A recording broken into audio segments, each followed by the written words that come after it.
not necessarily kicked out of the party, but should he be? I mean, should he step down as finance minister? I mean, I haven't heard that he's resigned.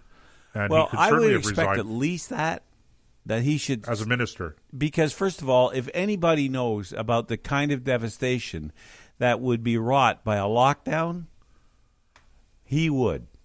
And he should also, if he's smart enough to be the finance minister, he's also smart enough to know that no matter his personal feelings about the lockdown, if they have that dogfight in the pit of the caucus, okay, but you cannot then come out, flip your finger at everybody, not just the government, because they can't do it either. You and I, we could fly, but the hassle is so great that most people don't want to bother. And he just says, screw it all, I'm going to the Caribbean. All right, but there's a price. This comes back to the whole argument about lawful authority, that the whole reason that we obey the law as free people is because we agree to obey the law. Mm-hmm. And that's why it works in a free society. If we didn't agree to obey the law, if we didn't agree as free people to submit ourselves to lawful authority, even from time to time when we disagree with it, then it would be anarchy, and the government then would have no other tool in its toolbox available other than coercing people into following the law, and then all of a sudden you lose your freedom. So the whole thing about sensible laws and about setting an example, this is very important in a free society. So, it's not just about COVID-19. And I don't agree with the lockdown. I don't agree with wearing masks, but I wear a mask.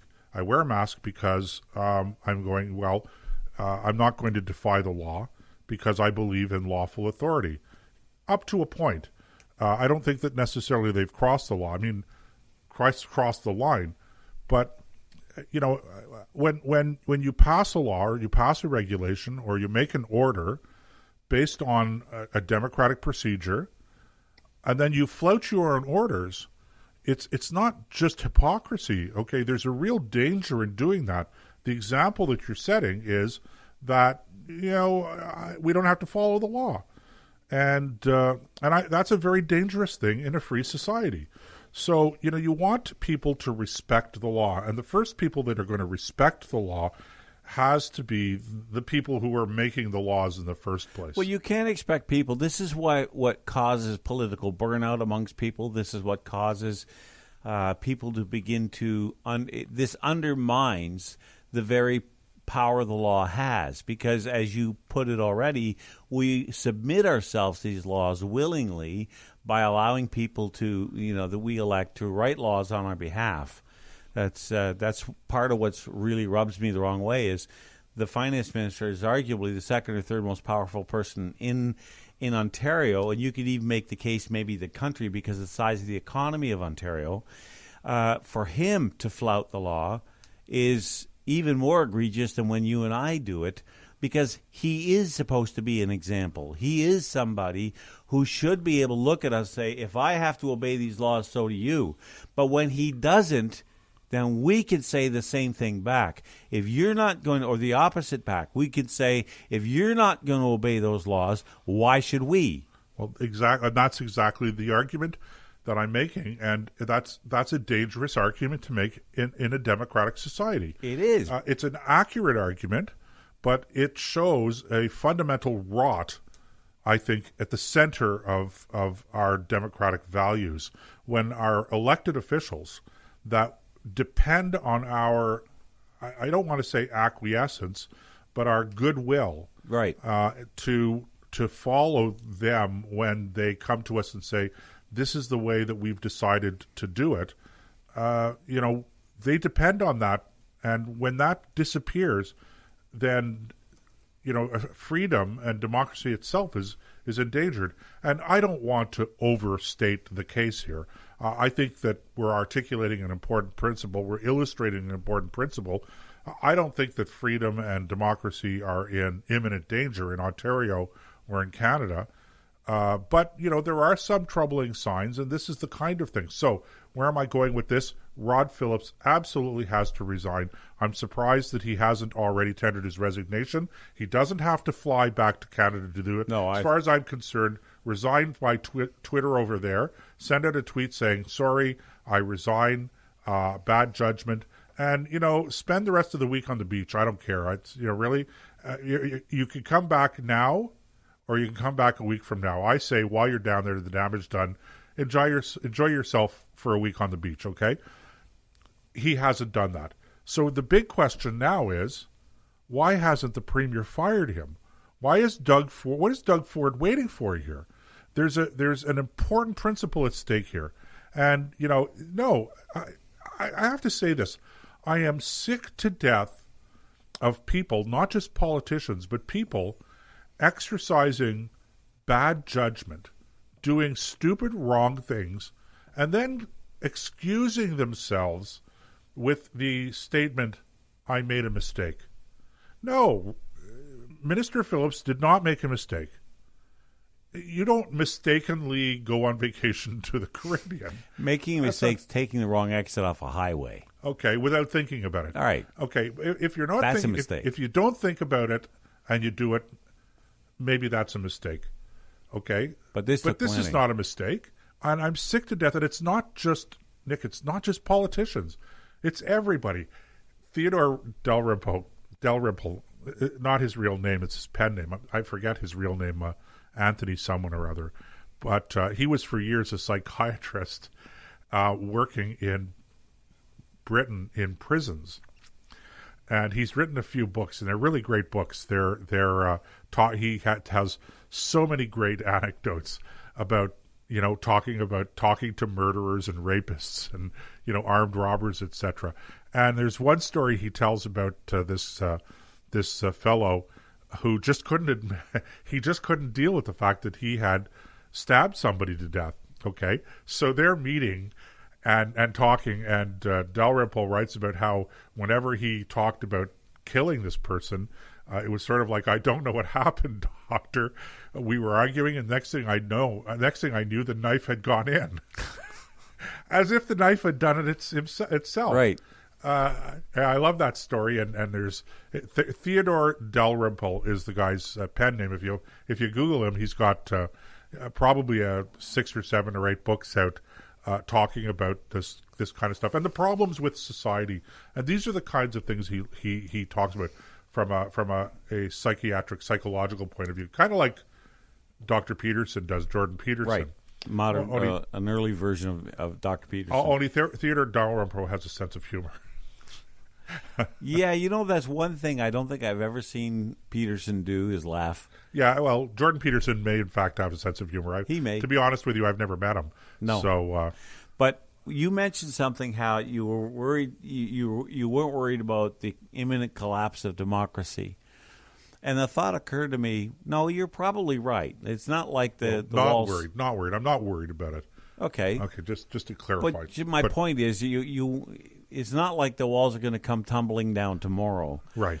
But the question that popped into my mind when you said that was, okay, how many steps toward that end do you want to take? Well, that's a great question. It's the frog in the pot, right? Exactly. And that's what I'm concerned about. I'm not worried because, like you, Canada, I think, is a stronger nation than its leaders. It had better be, or we're in big trouble. But the point is that sooner or later, that poor leadership is an acid, and it eats away at the very fiber of what holds the country together. There was a comment tonight on Facebook about how we don't have any visionaries anymore. We have been stagnant for, let's say, the end of the space race. Now, you can agree with that, you can disagree with that, but ask yourself how many major nation-building kind of projects that are real and substantive that we could look to and say, I helped with that. We haven't built the CN Tower is built in the 70s. The Sky Dome is 30 years old, and even these are not national; they're provincial. So, and I'm only just throwing things out here as ideas, right? Like we built the CPR, which was welded the country together back in the 1880s. Right. And there's been nothing since World War II, really, that's brought us together as a nation, other than hockey. Well, we were talking about Randy Hillier a few minutes ago. Right. And, Randy Hillier, when he was running for the leadership of the Ontario PC Party, I can't remember what year, but it's a few years ago now. Yeah. And I was working on his campaign. And 2012 or 2013, I think. Yeah, no, I think it was even earlier than that. Anyway, so he was doing a debate at Ottawa University with the other leadership candidates, and one of the questions that was put to the leadership candidates at that time was, talking about vision.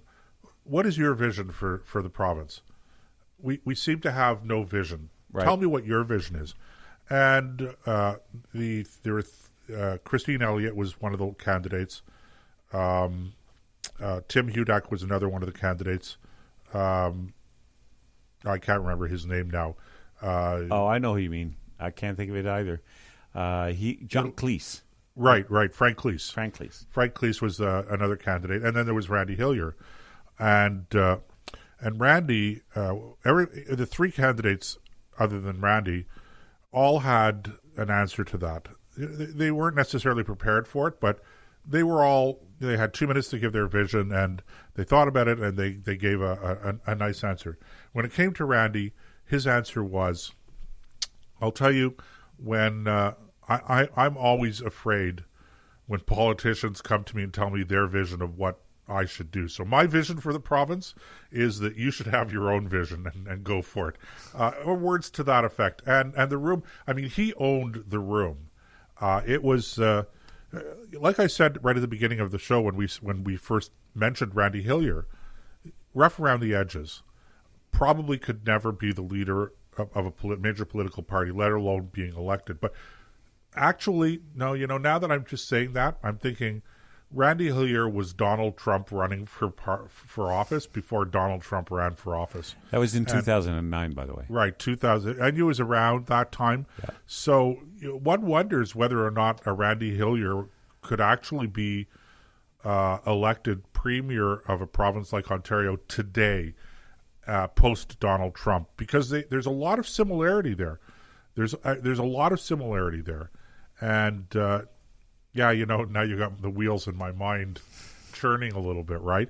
So, look, again, you may not like his style, but the man's got courage. He has incredible integrity, and he's willing to pay huge prices for standing up for his principles, and most, not all, but most of the principles that he stands for are principles that I agree with. And my goodness gracious, but that was his answer. That's a great answer. I'm straying a little bit, but that was his answer with the vision. So, people go, well, we lack vision in that. But really, do we? Why do we need a leader to tell us what their vision is? What's your vision for your family and your community and for yourself? What can you contribute? Here's excuse me. Let me address that, because I think there are times when it does take political leadership. It depends on the size of whatever it is you're chasing. Like, if you didn't have John F. Kennedy, there would have been no space race. Okay, if you didn't have Ronald Reagan, you wouldn't have seen the fall of communism. There are individuals out there who have great dreams. There's really, that's what we're talking about. And dreams are just goals goals are milestones that get you towards your dream. And I make that distinction on purpose. But the bottom line is, without somebody to lead a vast group of people like a nation in a particular direction, then that is like a ship with no rudder. You got all these little dreams all competing with each other, but nothing to propel us in a clear, concise direction. Okay, well, this is kind of my quasi-libertarian leanings coming through. Okay, I hear you, Nick, but I don't believe that much in collective effort. I believe in individual effort, and the aggregate of individual effort is a collective. But, when you start talking about everybody pulling in the same direction, except for in extraordinary, almost emergency